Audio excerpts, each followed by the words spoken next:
students, you all know that there are so many literary theories and critical approaches to help us critically comprehend a work of art, like historical and biographical criticism, new criticism, formalism, Russian formalism, structuralism, post-structuralism, Marxism, feminism and French feminism, post-colonialism, new historicism, deconstruction, reader response criticism, modernism, postmodernism, etc. All modes of interpretation aim to enhance our understanding and appreciation of literature. It should be noted here that no single approach can exhaust the manifold interpretive possibilities of a work of art. Each approach has its own peculiar limitations. Different critical approaches or literary theories provide us with different perspectives to look at a piece of work of art or literature.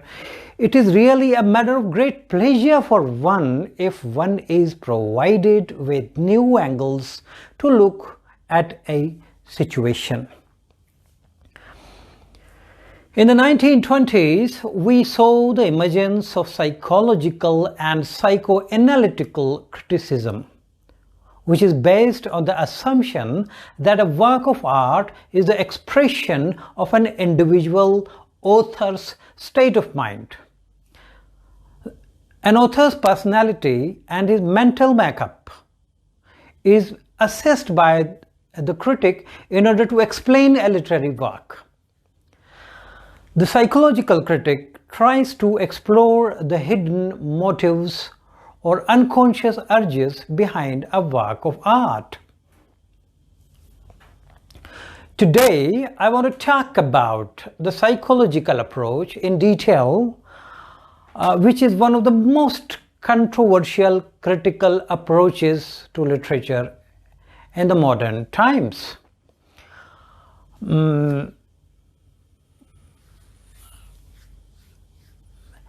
In the general sense of the word, there is nothing new about psychological approach. Literature has always been associated with the interplay of human emotions. Aristotle long ago commented about the emotions of pity and fear. The whole romantic literature is based on sentiments, on emotions, on imagination. In the 20th century, the vague psychological criticism received a solid platform provided by, do you know by whom? It was Sigmund Freud. Sigmund Freud and his followers. Freud, with his psychodynamic approach to psychology, changed the face of psychological criticism, which now came to be called psychoanalytic theory, which was a disciplined, well chalked out and detailed school of thought.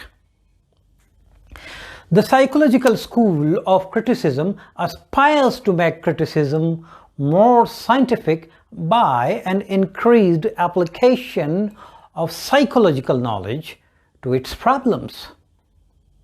The problem with this school of thought was that it was too technical and scientific, and sometimes the psychoanalytic extremists pushed their critical thesis too hard and missed the other aesthetic aspects of a work of art. According to Encyclopedia Britannica, Freudian criticism uses the psychoanalytical theory of Sigmund Freud to interpret a work in terms of the non-psychological conflicts of its author. The psychoanalytic critics, therefore, devote themselves to the buried drama of an artist's life. They seek to explore the hidden motives and the unconscious urges behind a work of art. They regarded human personality as a vital and dynamic phenomenon in which the self became a kind of battlefield, where different instincts and impulses are always waging war against conventions and regulations. The psychoanalytic critics, therefore, devoted themselves to the buried drama of an artist's life. They began to explore the hidden motives and the unconscious urges behind a work of art. They regarded human personality as vital and dynamic phenomenon in which the self became a kind of battlefield, where different instincts and impulses were always waging war against conventions and regulations. The psychological approach of criticism thus aims at the search of realities of the self behind social masks. It breaks the personality of the writer and tries to penetrate straight into the inner motives and impulses. Freud's theories of infantile sexuality, which is Oedipus Complex, suppressed sexuality, dreams, the unconscious, the subconscious, the neurosis, and insanity gave a new dimension to contemporary literature. Sex and psychology became stock themes of many novelists and playwrights in the 20th century. Freud believes that the larger part of an individual's mental process is unconscious. Our actions are motivated by such psychological forces over which we have little control or no control at all. He further states that even the most conscious processes are conscious only for a short period. Quite soon they become latent, though they become conscious again, or they may become conscious again. Freud began his psychoanalytic work in the 1880s while attempting to treat behavioral disorders in his Viennese patients. He dubbed the disorders hysteria and began treating them by listening to their talk through their problems.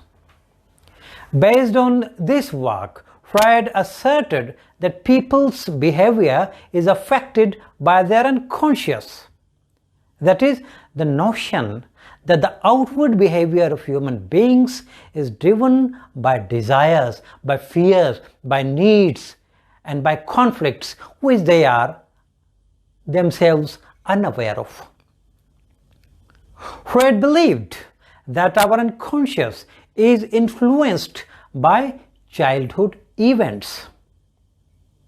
He organized the childhood events into developmental stages involving relationships with parents and drives of desires and pleasures, where children focus on different parts of their own body, starting with the mouth and shifting to oral, then to anal, then to phallic phases. These stages refer base levels of desire, but they also involve fear of loss of genitals, loss of affection from parents, loss of life, and repression. Repression doesn't eliminate our painful experiences and emotions. We unconsciously behave in ways that will allow us to play out our conflicted feelings about the painful experiences and emotions we repress. To keep all this conflict buried, our unconscious, Freud argued that we develop defenses like selective perception, selective memory, denial, displacement, projection, regression, fear of intimacy, and fear of death, among others. Now I'll talk about id, ego, and superego. In short, and later on I will explain all these three aspects in detail, Freud maintained that our desires, our unconscious conflicts, give rise to three areas of mind that wrestle for dominance, and we grow from infancy to childhood to adulthood. Id, the location of the drives or libido. I am telling about it in very short. Later on I will explain what id is. Now I'll tell you about ego. Ego, one of the major defenses against the power of the drives and home of the defenses listed above. Superego, the area of true unconscious that houses judgment, self, and others, and which begins from childhood as a result of Oedipus Complex. The id, the ego, the superego, these are the three separate but interacting parts of human personality that work together to contribute to an individual's behavior. Now, since I have mentioned the three unseen layers of human personality, that is the id, the ego, the superego, let me explain them in detail. According to Freud, human personality is a complex, it's really very complex.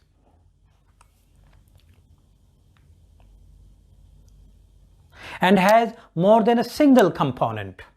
It is composed of three elements. These three elements of personality, known as the id, the ego, the superego, work together to create complex human behaviors. The id is the only component of personality that is present from birth. This aspect of personality is entirely unconscious and includes the instinctive and primitive behaviors.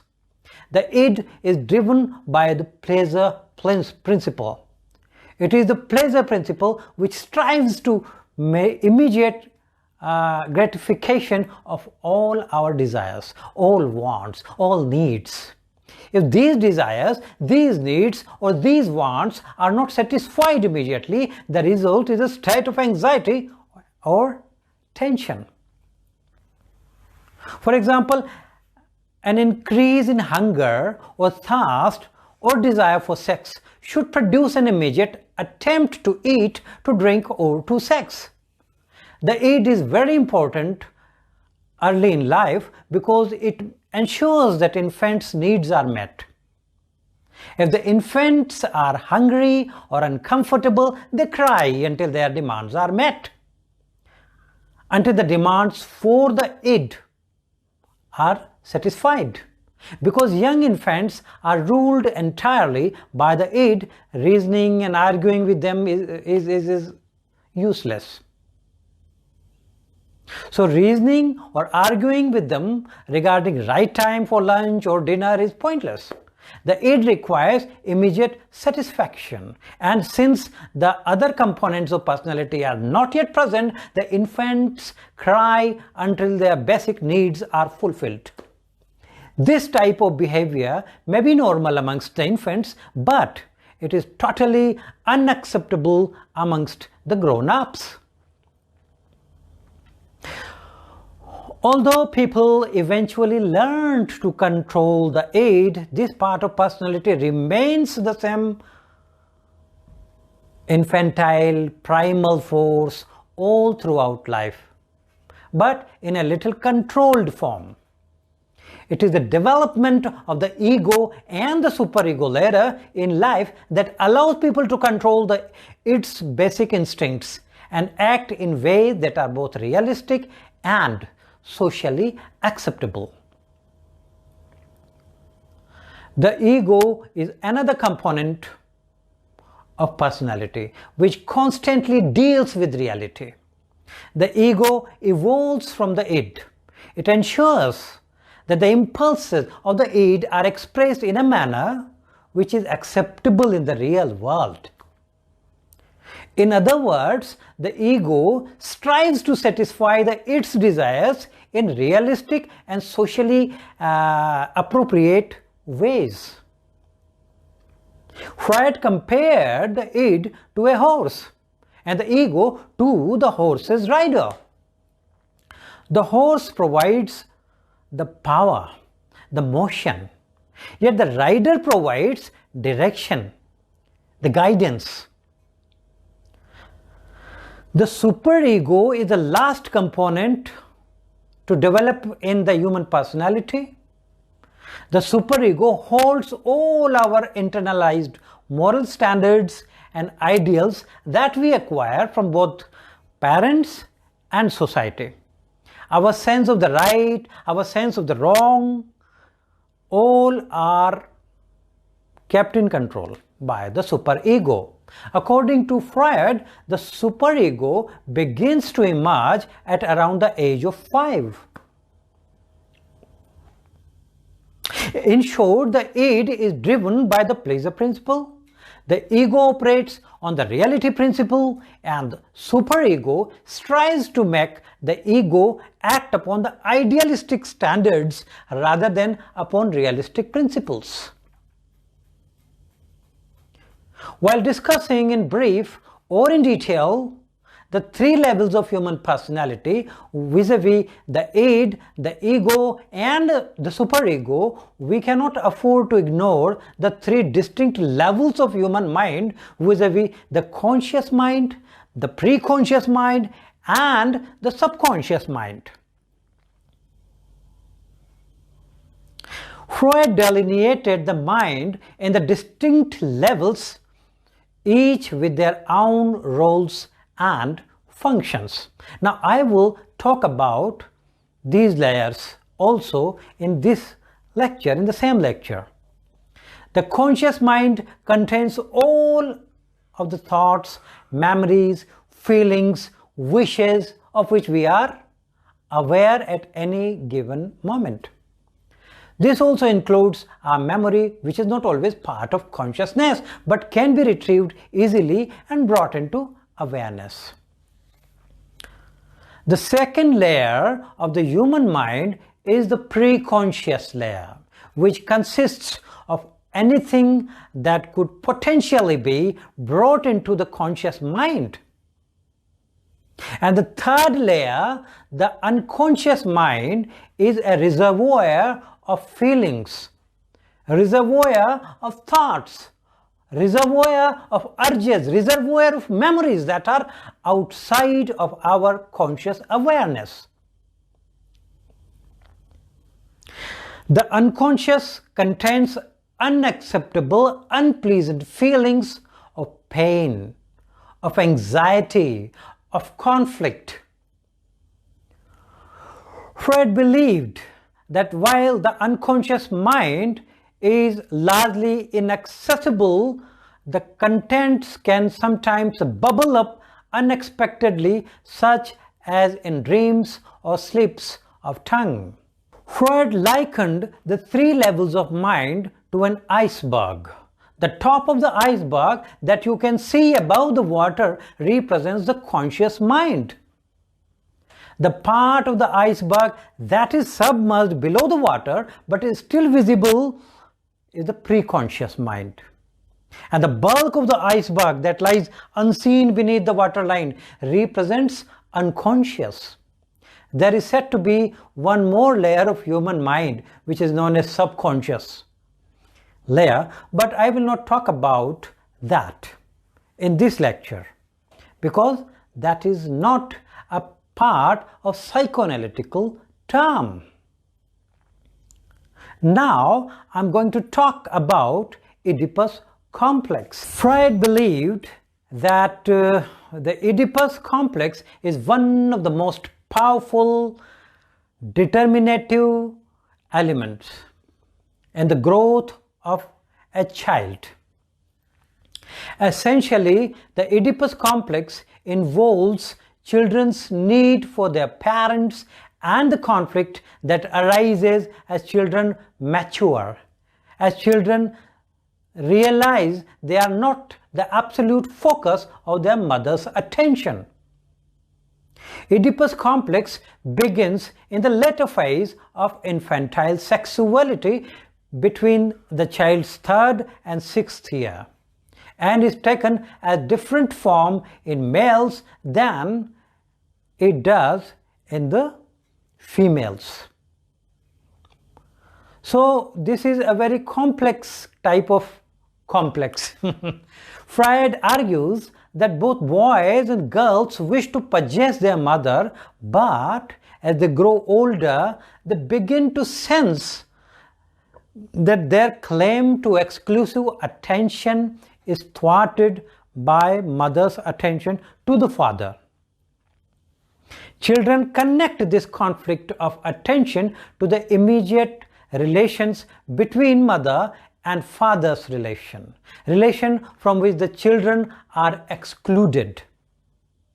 Freud believes that the result is a murderous rage against the father and a desire to possess the mother.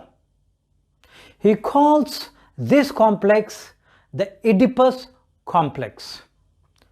Freud thinks that during the Oedipal rivalry between the boys and their fathers, boys fantasize that punishment for their rage will take the form of castration. Freud describes castration anxiety as boys' fear of loss of or damage to the genital organs as punishment for his incestuous wishes towards the mother and murderous fantasies towards the rival father. When a boy effectively works through this anxiety, he learns to identify with father in the hope of somebody possessing a woman like his mother. In girl, the castration complex does not take the form of anxiety. The result is a frustrated rage in which the girl shifts her sexual desire from the mother to the father. Freud believes that eventually the girl's advances towards the father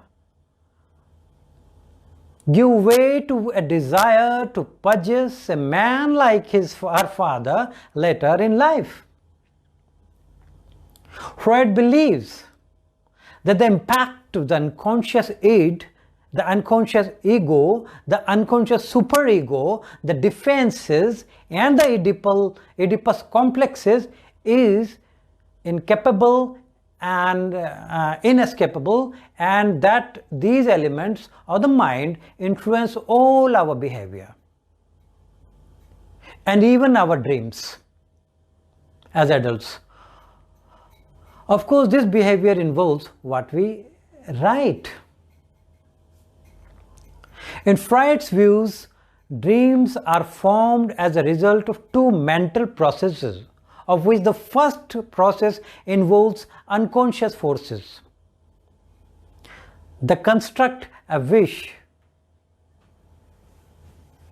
that is expressed by the dream, and the second process involves censorship that forcibly distorts the expression of the wish. In short, all dreams are forms of wish fulfillment. Now, I will talk about daydreaming. In his paper, Creative Writers and Daydreaming, which was published in 1907, Freud views works of art as the imaginary satisfaction of unconscious wishes, just as dreams are. What a psychoanalyst can do is to piece together the various elements of an artist's life and his works, and to construct from these the artist's mental makeup and his instinctual impulses. In the same paper, Freud argues that the creative writer fantasizes like a child. He creates a world of fantasy, which he takes very seriously.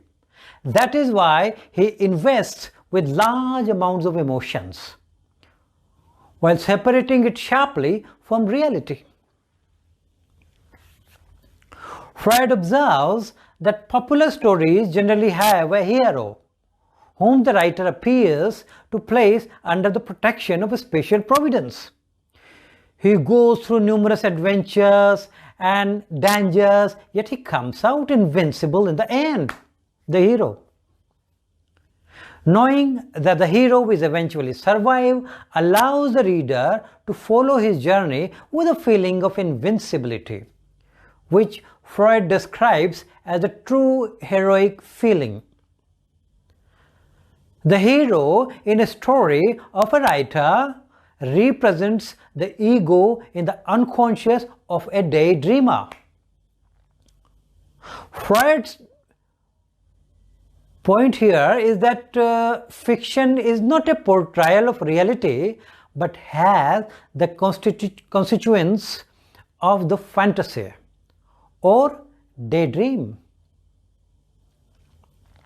According to the psychoanalysts, a poem or picture is a substitute gratification, that a work of art enshrines the unfulfilled desires and repressed instincts of the writer, and that it is a sort of dream fulfillment.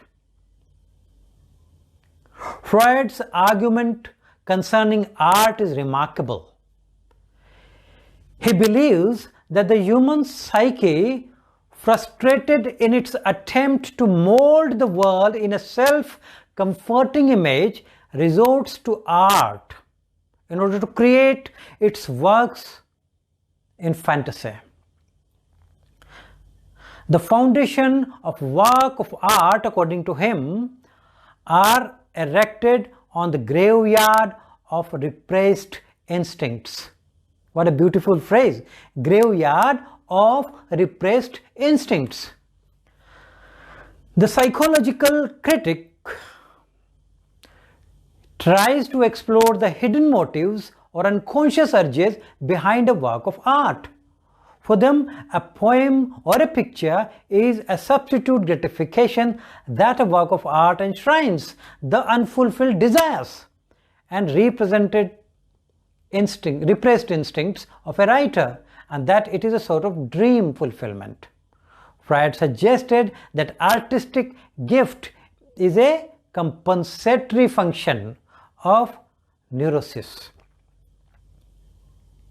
He suggested that a work of art enshrines the unfulfilled desires, the unfulfilled and repressed instincts of the writer, and therefore was a sort of dream fulfillment. This gave rise to the theory of art substitute gratification. In short, by linking a creative work to an in-depth study of an author's or a character's psychology, Freud opens up a number of other literary critical avenues to be explored by later psychoanalysts. Put simply, some critics believe that we can read psychoanalytically to see which concepts are operating in the text in such a way as to enrich our understanding of the work.